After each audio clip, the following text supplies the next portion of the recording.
안녕하세요, 파란나비입니다.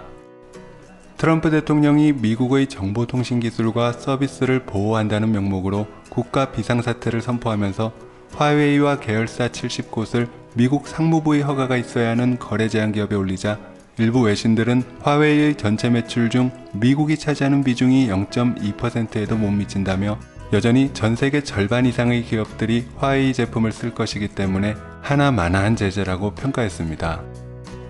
하지만 하나마나한 제재에 대해 중국의 반응은 꽤나 격했는데 미국이 깡패 같은 행동으로 중국 기업을 제재하려 한다며 비난했고 화웨이 측에서도 오히려 품질 낮은 제품을 비싸게 쓰게 될 것이라며 어리석은 행동이라고 말했죠. 이러한 모습은 단지 0.2%의 시장을 잃는 기업의 반응치고는 상당히 격한 반응인데 중국의 이러한 반응은 미국의 조치가 핵심 부품의 공급 차단으로 이어져 푸젠진화나 중兴通信 같은 사례가 화웨이에게도 나타날 것을 우려하기 때문이란 분석입니다.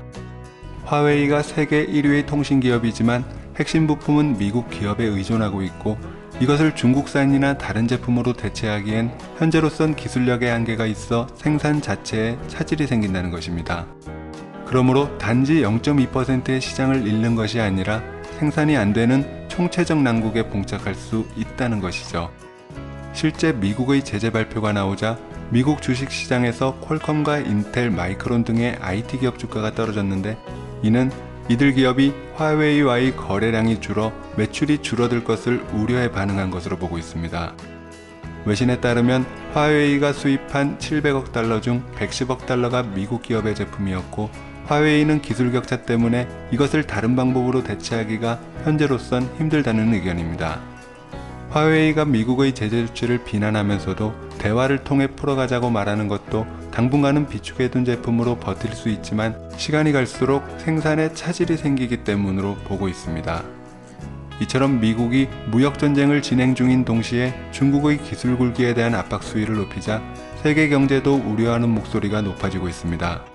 화웨이 제품에는 한국을 비롯해 여러 국가의 관계가 맞물려 있고 미국의 제재로 화웨이 장비를 사용하는 기업이 핵심 부품의 업데이트 등이 지연되어 문제가 생길 수 있다는 의견입니다.